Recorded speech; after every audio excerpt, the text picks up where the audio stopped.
জ্যৈষ্ঠ মাসের শুক্লপক্ষের এই বছরের পাণ্ডবা নির্জল একাদশী ব্রত কবে পালন করতে হবে? 25 জুন বৃহস্পতিবারে নাকি 26 জুন শুক্রবারে এই একাদশী ব্রত পালন করতে হবে?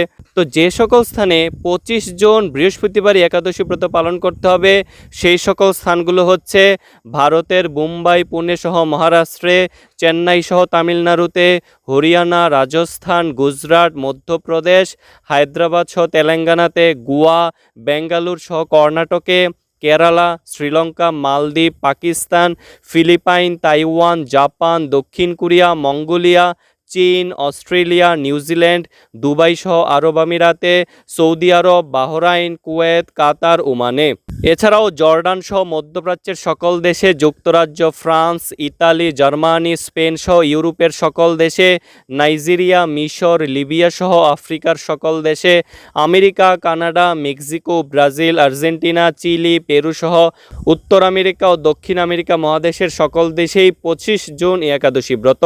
অন্যদিকে যে সকল স্থানে 26 জুন শুক্রবারে একাদশী ব্রত পালন করতে হবে সেই সকল স্থানগুলো হচ্ছে ভারতের পশ্চিমবঙ্গে, দিল্লি, বৃন্দাবন, উত্তরপ্রদেশ, ভুবনেশ্বর সহ উড়িষ্যাতে, ঝাড়খণ্ড, বিহার, ছত্তিশগড়, শিলং সহ মেঘালয়ে, গৌহাটি অসমে, আগরতলা, ত্রিপুরা, মিজোরাম, মণিপুর, নাগাল্যান্ড, বিশাখাপত্তনম, অন্ধ্রপ্রদেশ, অরুণাচল প্রদেশে, সিকিম, উত্তরাখণ্ড, হিমাচল প্রদেশে, পাঞ্জাব, জম্মু সহ কাশ্মীরে, আন্দামান নিকোবর দ্বীপপুঞ্জে, বাংলাদেশে, Nepal, Bhutan, Myanmar, Malaysia, Singapore, Indonesia, Brunei, Thailand, Cambodia, Vietnam এবং হংকংয়ে।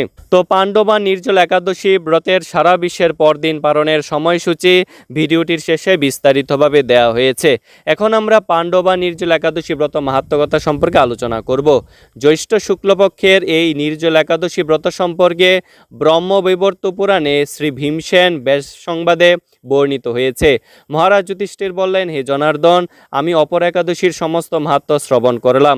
এখন জ্যৈষ্ঠ শুক্লপক্ষের একাদশীর নাম ও মাহাত্ম্য কৃপাপূর্বক আমার কাছে বর্ণনা করুন। শ্রীকৃষ্ণ বললেন, এই একাদশীর কথা মহর্ষি ব্যাসদেব বর্ণনা করবেন, কেননা তিনি সর্বশাস্ত্রের অর্থ তত্ত্ব পূর্ণরূপে জানেন। রাজা যুধিষ্ঠির ব্যাসদেবকে বললেন, হে মহর্ষি দ্বৈপায়ন, আমি মানুষের লৌকিক ধর্ম এবং জ্ঞানকাণ্ডের বিষয়ে অনেক শ্রবণ করেছি। আপনি যথাযথভাবে ভক্তি বিষয়িনী কিছু ধর্মকথা এখন আমায় বর্ণনা করুন। শ্রী ব্যাসদেব বলেন, হে মহারাজ, তুমি যেসব ধর্মকথা শুনেছ, এই কলিযুগে মানুষের পক্ষে সে সমস্ত পালন করা অত্যন্তই কঠিন, যা সুখে সামান্য খরচে অল্প কষ্টে সম্পাদন করা যায়, অথচ মহাফল প্রদান করে এবং সমস্ত শাস্ত্রের সারস্বরূপ, সেই ধর্মই কলিযুগে মানুষের পক্ষে করা শ্রেয়। সেই ধর্মকথাই এখন আপনার কাছে বলছি। উভয় পক্ষের একাদশী দিনে ভোজন না করে উপবাস ব্রত করবে। দ্বাদশী দিনে স্নান করে শুচিশুদ্ধ হয়ে নিত্যকৃত্য সমাপনের পর শ্রীকৃষ্ণের অর্চন করবে। এরপর ব্রাহ্মণদেরকে প্রসাদ ভোজন করাবে। অশৌচাদিতেও এই ব্রত কখনো ত্যাগ করবে না। যে সকল ব্যক্তি স্বর্গে যেতে চায় তাদের সারা জীবন এই একাদশী ব্রত পালন করা উচিত। পাপকর্মে ব্রত ও ধর্মহীন ব্যক্তিরাও যদি একাদশী দিনে ভোজন না করে তবে তারা যমযাতনা থেকে রক্ষা পায়। শ্রী ব্যাসদেবের কথা শুনে গদাধর ভীমসেন অশ্বত্থ পাতার মতো কাঁপতে কাঁপতে বলতে লাগলেন, হে মহাবুদ্ধি পিতামহ, মাতা কুন্তী, দ্রৌপদী, ভ্রাতা যুধিষ্ঠির, অর্জুন, নকুল ও সহদেব এরা কেউই একাদশীর দিনে ভোজন করে না। আমাকে অন্ন গ্রহণ করতে নিষেধ করে, কিন্তু দুঃসহ ক্ষুধা যন্ত্রণার জন্য আমি উপবাস করতে পারি না। ভীমসেনের এরকম কথায় ব্যাসদেব বলতে লাগলেন, যদি স্বর্গাদি দিব্যধাম লাভে তোমার একান্ত ইচ্ছা থাকে তবে উভয় পক্ষের একাদশীতে ভোজন করবে না। তদুত্তরে ভীমসেন বললেন, আমার নিবেদন এই যে উপবাস তো দূরের কথা, দিনে একবার ভোজন করে থাকো আমার পক্ষে অসম্ভব, কারণ আমার উদরে বৃক নামে অগ্নি রয়েছে। ভোজন না করলে কিছুতেই সে শান্ত হয় না। তাই প্রতিটি একাদশী পালনে আমি একেবারেই অপারগ। হে মহর্ষি, বছরে একটি মাত্র একাদশী পালন করে যাতে আমি দিব্যধাম লাভ করতে পারি, এরকম কোন একাদশীর কথা আমাকে নিশ্চয় করে বলুন। তখন ব্যাসদেব বললেন, জ্যৈষ্ঠ মাসের শুক্লপক্ষের একাদশী তিথিতে জলপান পর্যন্ত না করে সম্পূর্ণ উপবাস থাকবে, তবে আচমনে দোষ হবে না। ওই দিন অন্নাদি গ্রহণ করলে ব্রতভঙ্গ হয়। একাদশীর দিন সূর্যোদয় থেকে দ্বাদশীর দিন সূর্যাস্ত পর্যন্ত জলপান বর্জন অর্জন করলে অনায়াসে 12টি একাদশীর ফল লাভ হয়। বছরের অন্যান্য একাদশী পালনে অজান্তে যদি কখনো ব্রতভঙ্গ হয়ে যায় তাহলে এই একটিমাত্র একাদশী পালনে সেই সব দোষ দূর হয়। দ্বাদশী দিনে ব্রাহ্ম মুহূর্তে স্নানাদি কার্য সমাপ্ত করে শ্রীহরির পূজা করবে। দ্বাদশী দিনে ব্রাহ্ম মুহূর্তে স্নানাদি কার্য সমাপ্ত করে শ্রীহরির পূজা করবে। সদাচারী ব্রাহ্মণদের বস্ত্রাদি দানসহ ভোজন করিয়ে আত্মীয় স্বজন সঙ্গে নিজে ভোজন করবে। এরূপ একাদশী ব্রত পালনে যে প্রকার পুণ্য সঞ্চিত হয় এখন তা শ্রবণ করো।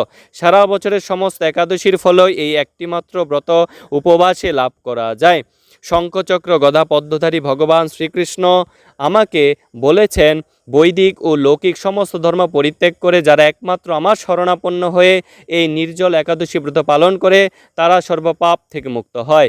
বিশেষত কলিযুগে ধন সম্পদ দানের মাধ্যমে সদ্গতি বা স্মাত সংস্কারের মাধ্যমেও যথার্থ কল্যাণ লাভ হয় না।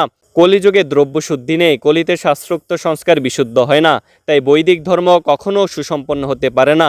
হে ভীমসেন, তোমাকে বহু কথা বলার আর প্রয়োজন কি? তুমি উভয় পক্ষের একাদশীতে ভোজন করবে না। যদি তাতে অসমর্থ হও তবে জ্যৈষ্ঠ মাসের শুক্লপক্ষের একাদশীতে অবশ্যই নির্জল উপবাস করবে। এই একাদশী ব্রত ধনধান্য ও পুণ্যদায়িনী। যমদূতগণ এই ব্রত পালনকারীকে মৃত্যুর পর স্পর্শ করতে পারে না। পক্ষান্তরে বিষ্ণুদূতগণ তাকে বিষ্ণুলোকে নিয়ে যান। শ্রী ভীমসেন ওই দিন থেকে নির্জল একাদশী পালন করতে থাকায় এই একাদশী পাণ্ডবা নির্জলা বা ভীমসেন একাদশী নামে প্রসিদ্ধ হয়েছে। এই নির্জল একাদশীতে পবিত্র তীর্থে স্নান দান জপ কীর্তন ইত্যাদি যা কিছু মানুষ করে তা অক্ষয় হয়ে যায়। যে ব্যক্তি ভক্তি সহকারে এই একাদশী মাহাত্ম্য পাঠ বা শ্রবণ করেন তিনি বিষ্ণুলোকে প্রাপ্ত হন।